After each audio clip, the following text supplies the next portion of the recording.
MTC classes में आप सभी का स्वागत। आइए हम एक ऐसे स्टूडेंट से मिलाते हैं जो काफी नीचे से आए हुए हैं, जिनका सिलेक्शन बहुत जल्दी हुआ क्योंकि ये नॉन टेक्निकल के क्षेत्र में थे। तो इनको ऐसा कहा गया कि आप टेक्निकल के क्षेत्र में आइए, आपका सिलेक्शन बहुत जल्दी हो जाएगा, जो ऐसा सच साबित हुआ एमटीसी के साथ। आइए हम इन्हीं के बातों से सुनते हैं, इन्हीं की जुबान से सुनते हैं ये इनका सिलेक्शन कैसे हुआ और किस तरीके से नॉन टेक्निकल को छोड़ के टेक्निकल क्षेत्र में आए। कितना बड़ा रिस्क था, ये गेम कितना बड़ा था, क्योंकि वो डिसीजन इतना इंपॉर्टेंट था इनके लिए, क्योंकि नॉन टेक्निकल क्षेत्र में तैयारी इनकी काफी हो चुकी थी, लेकिन नंबर वही था कि 1 नंबर 2 नंबर 3 नंबर से हमेशा छट जाते थे, सिलेक्शन नहीं हो पाता था। तो ये मिले एमटीसी क्लासेस से, तो इनको ये बताया गया कि आप नॉन टेक्निकल बहुत मजबूत है आपका, तो आप टेक्निकल क्षेत्र में आएंगे तो सिलेक्शन बहुत जल्दी हो जाएगा, जो इनके साथ सच साबित हुआ। और आज ये पावर ग्रिड में जॉब कर रहे हैं टेक्नीशियन के पद पे। तो इन्हीं की बातों से, इन्हीं की जुबान से हम सुनते हैं कि ये सफलता का राज क्या था और कैसे इतना बड़ा इन्होंने रिस्क लिया। ये आकाश अग्रहरी जी हैं, आपको अपने बारे में बताएंगे। स्टार्टिंग में क्या हुआ कि मेरे एक बड़े भैया हैं, उन्होंने कहा कि देखो तुम्हारे पास 2 ऑप्शन है तैयारी करने का। नॉन टेक में मेरा कहीं हो नहीं रहा था, कहीं 2-4 नंबर से, कहीं 3 नंबर से। 2022 वाले ग्रुप डी में भी मेरा नहीं हुआ। तो फिर एक भैया थे, उन्होंने कहा कि देखो तुम्हारे पास 2 ऑप्शन है, या तो तुम इंग्लिश भी स्ट्रॉन्ग करके एसएससी में जा सकते हो, या तुम्हारे पास आईटीआई तुमने जो कर रखी है, ट्रेड पढ़ के तुम उधर सिलेक्शन ले सकते हो। तो फिर किसी माध्यम से सर का कोचिंग के बारे में मुझे पता चला और फिर मैंने इनकी कोचिंग में उसके नेक्स्ट दिन ही ज्वाइन कर लिया और फिर इनके साथ पढ़ता रहा। ट्रेड की तैयारी जम के हुई फिर, और उसी बीच यूपीपीसीएल की भी वैकेंसी आई थी, लेकिन यूपीपीसीएल में किसी कारण से नहीं हो पाया और फिर भी मैं लगा रहा। और फिर बाद में जाके पावर ग्रिड में मेरा सिलेक्शन 2024 में हुआ।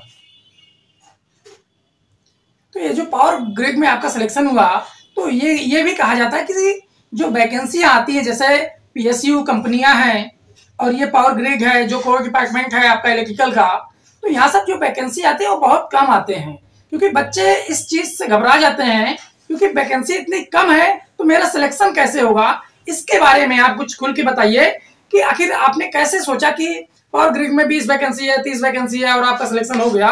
तो बच्चे इस वैकेंसी को देख के हमेशा घबरा जाते हैं और फॉर्म भरने से कतराते हैं। वो कहते हैं जहां पे गुच्छे में वैकेंसी आएगी वहां पे फॉर्म फिलअप किया जाएगा और सिलेक्शन वहां लिया जाएगा। तो इसका राज क्या था, आपने इसको कैसे डील किया?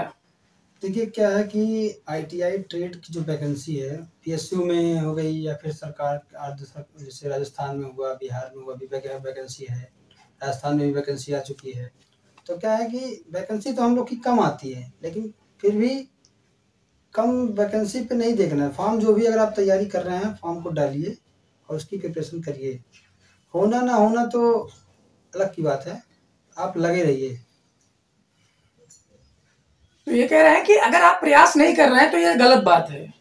आपका सिलेक्शन हो या ना हो, लेकिन आपको निरंतरता लगे रहना चाहिए, क्योंकि आपका सिलेक्शन आपको एक ही वैकेंसी पे मिलना है, एक ही सीट आपको चाहिए ना। तो हम क्यों इंतजार करें 1000 सीट आए, 1200 सीट आए। आपका यहाँ 2 पोस्ट है, 20 पोस्ट है, 10 पोस्ट है, तो ऐसे जगह भी फॉर्म भरेंगे। अगर आपकी तैयारी उस हिसाब से है तो आपका सिलेक्शन अवश्य होगा, क्योंकि ये एमटीसी ने कर दिखाया है। क्योंकि इसी जगह पे हमारे स्टूडेंट इसरो में भी सिलेक्शन हुआ है, उनका पीएसयू स्टार्ट सेल है, जैसा कि आपने इंटरव्यू शायद सुना होगा कि सेल में वैकेंसी 2 या 3 थी, फिर भी उनका सिलेक्शन हुआ। तो इस तरीके से हम कहते हैं जहां भी एक वैकेंसी हो, 2 हो, 4 हो, कुछ भी हो, अगर आप इलेक्ट्रिकल से जुड़े हैं और तैयारी प्रिपरेशन कर रहे हैं तो आप उस फॉर्म को भरिए और एग्जाम दीजिए। जो एमटीसी में 10 मिनट 15 मिनट में जो क्वेश्चन कराए जा रहे हैं, वो आपको 10 क्वेश्चन 20 क्वेश्चन जो दिख रहे हैं कि 25 ही क्वेश्चन है, वो 10 मिनट में है। ये ध्यान दीजिए, 10 मिनट में 25 क्वेश्चन, और लगभग अगर क्वेश्चन की बात करें तो लगभग 50 से 60 क्वेश्चन हो जा रहा है, क्योंकि कॉन्सेप्ट क्लियर हो रहा है। अगर आपका कॉन्सेप्ट क्लियर होगा तो आपका क्वेश्चन आसानी से सही होगा। और हम तो ये मानते हैं कि अगर सिलेबस आपका एक बार कंप्लीट हो जाता है तो आपको ज्यादा से ज्यादा प्रैक्टिस करना होगा, क्योंकि जो भी एग्जाम आपको देना है उसी से रिलेटेड प्रैक्टिस करना है, क्योंकि सिलेबस तो आपका कंप्लीट हो गया। अब आपको ज्यादा से ज्यादा एग्जाम के पॉइंट ऑफ व्यू से जो एग्जाम का पैटर्न है उसी पे आपको क्वेश्चन ज्यादा से ज्यादा प्रैक्टिस करना है।